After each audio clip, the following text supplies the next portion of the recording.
There is a specific kind of person who never raises their voice, who never threatens, never demands, never takes anything by force.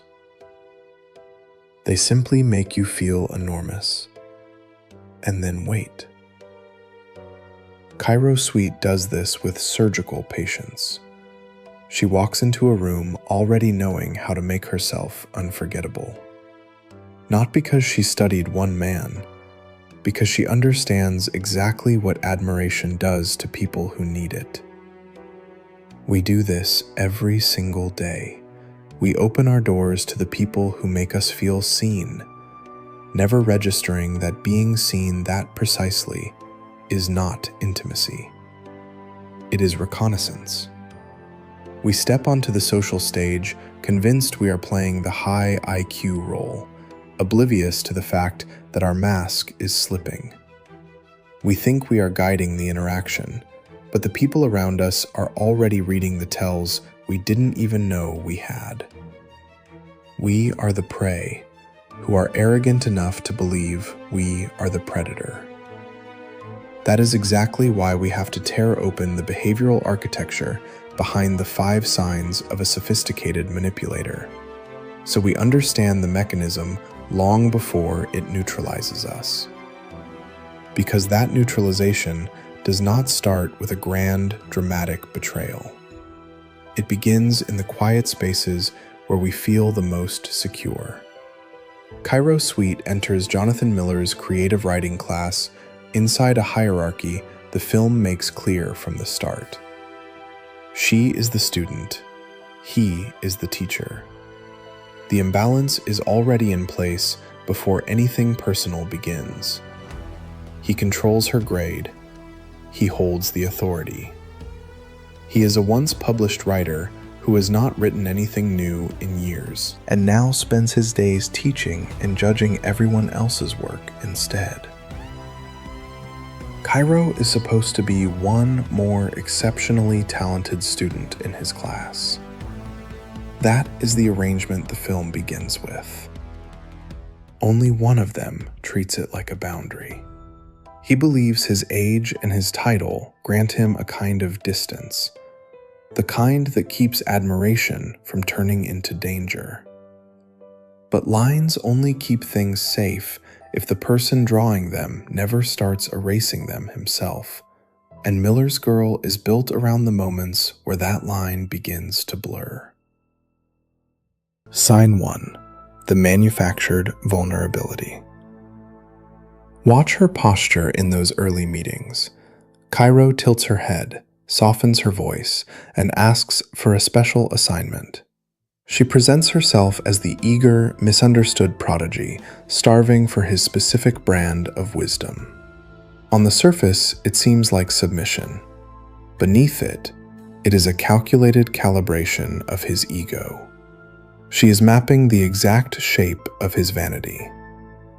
We are drawn to people who make us feel large, never realizing that the bigger they inflate us, the thinner our skin becomes. She gives him the illusion of being the benevolent savior. He leans in, taking the bait of the snare we saw in that very first glance. The brilliance of this manufactured vulnerability is that no one ever suspects the wounded bird is actually the jaws of a trap.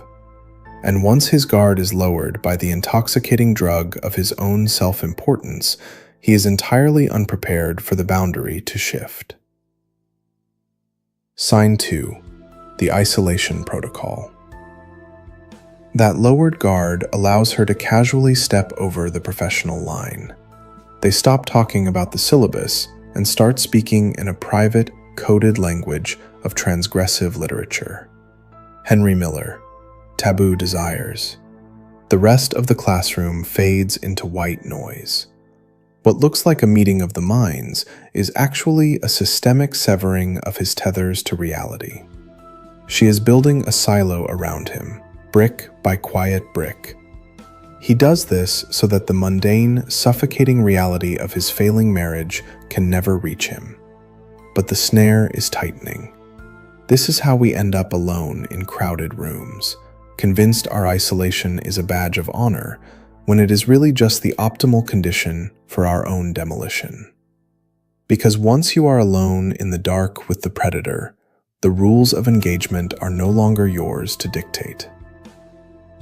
Sign 3. The Mirroring of Deficiencies.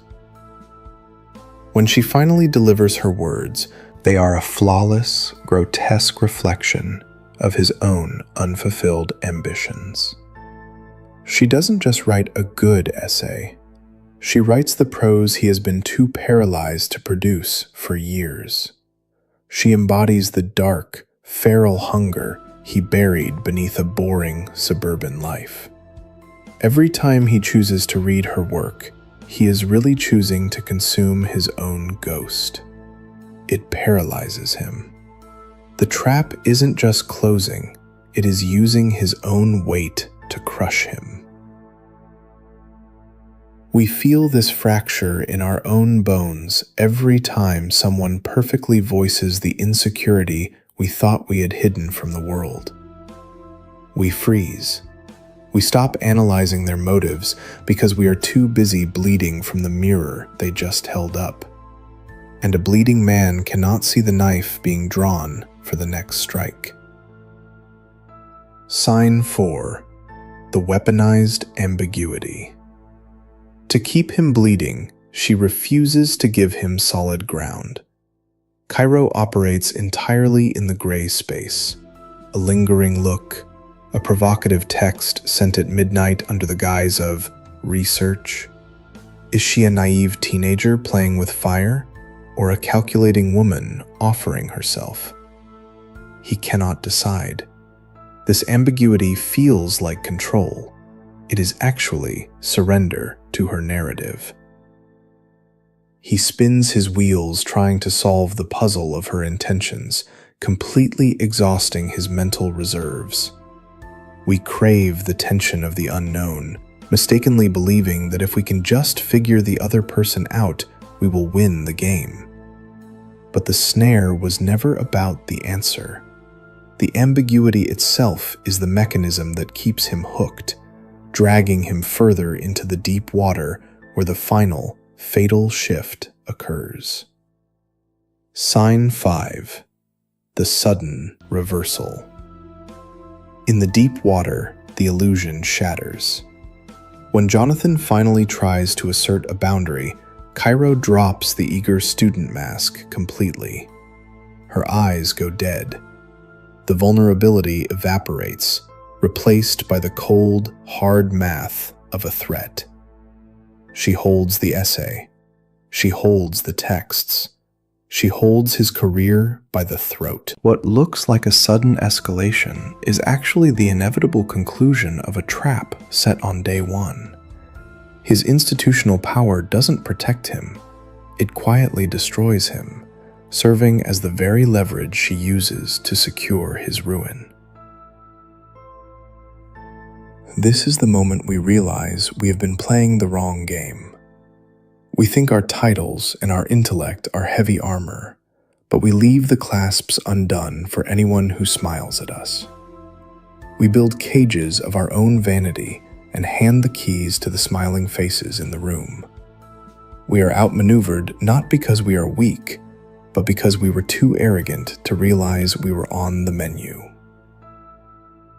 The snare Jenna Ortega's character set was never made of ink and paper.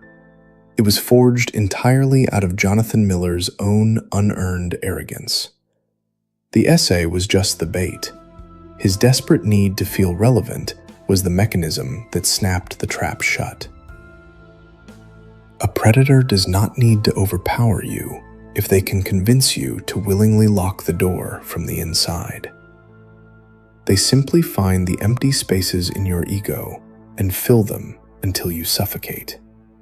You cannot outsmart a trap that is built out of your own desires. Guard your fractures, because the moment you believe you are the smartest person in the room is the exact moment you become the prey.